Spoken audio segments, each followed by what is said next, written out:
दोस्तों बंगाल की खाड़ी में जो साइक्लोन यानी कि समुद्री तूफान बनने वाला है दोस्तों, उसकी तस्वीरें अब साफ हो रही हैं धीरे धीरे। और ऐसा लग रहा है कि ये इस सिस्टम की वजह से भारत के मध्य और मैदानी राज्यों को कोई खतरा नहीं देखने को मिलेगा। और ये सिस्टम जो है अब भारत के, जैसा कि मैंने आपको अपना अनुमान पहले बताया था कि भारत के पूर्वी राज्यों से होकर पूर्वोत्तर राज्यों की ओर आगे बढ़ेगा, तो कुछ इस तरह की ही इसकी संभावना IMDb जता रहा है। नमस्कार, मेरा नाम है अरविंद दामा, आप सभी का स्वागत है यूट्यूब चैनल एडीआल वीडियो पर।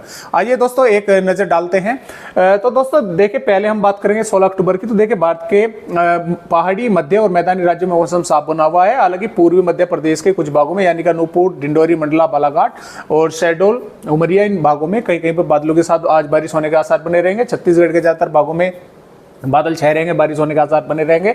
महाराष्ट्र के भी कई भागों में बारिश रहेगी। दक्षिणी भारत के साथ साथ उड़ीसा, आंध्र प्रदेश के भी कुछ भागों में बारिश होने के आसार बने रहेंगे। इसके अलावा हम आगे बढ़ते हैं।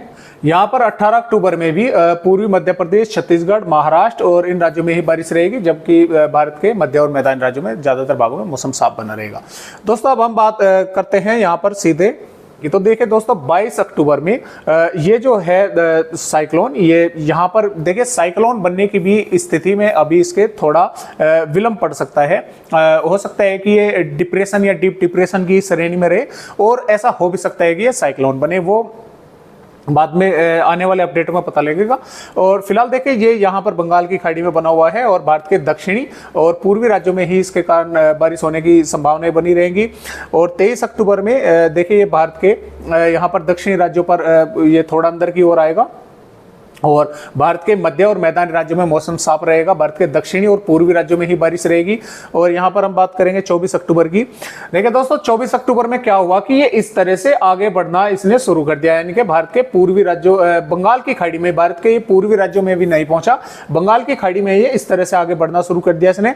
और यहाँ पर 25 अक्टूबर में, जैसा कि आप देख पा रहे हैं, 25 अक्टूबर में ये यहाँ पर बंगाल की खाड़ी में ही है और इस सिस्टम के कारण पश्चिम बंगाल और यहाँ पर भारत के पूर्वोत्तर राज्यों में ही बारिश होने की संभावनाएं बनेगी, और जबकि भारत के मध्य मैदानी राज्यों में मौसम साफ और शुष्क बना रहेगा।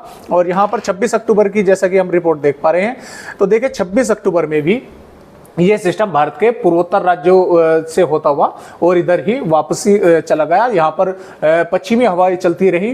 तो इस सिस्टम के कारण अब हम कह सकते हैं कि भारत के मध्य, मैदानी, मध्य और पूर्वी राज्यों में इस सिस्टम की वजह से कोई भी खतरा हमें नजर नहीं आ रहा है, क्योंकि यहाँ पर जो एंटी सर्कुलेशन बनेगा ये लगातार यहाँ पर पश्चिमी हवाएं चलाता रहेगा।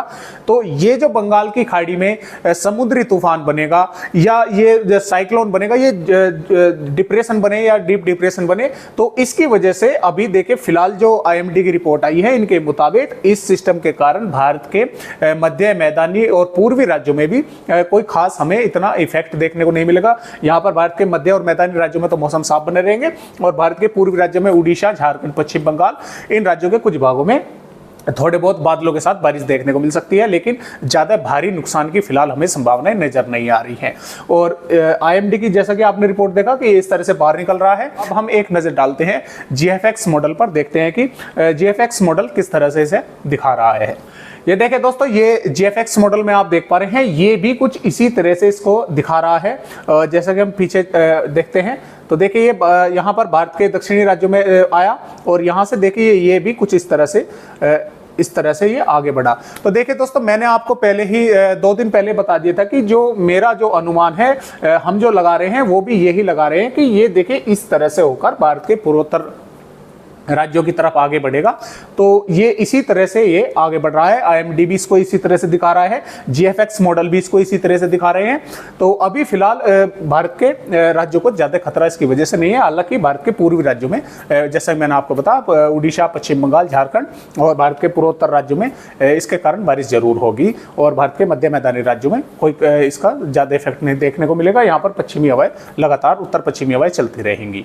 दोस्तों इसके ट्रैक को लेकर अगर फिर से कोई थोड़ा बहुत भी इसमें फेरबदल होता है तो वीडियो के माध्यम से हम आपको डेली जानकारी देते रहेंगे। तो आज की वीडियो में दोस्तों बस इतनी जानकारी, एक नई जानकारी के साथ आप सभी दोस्तों से फिर मिलते हैं। तब तक के लिए सभी दोस्तों को नमस्कार।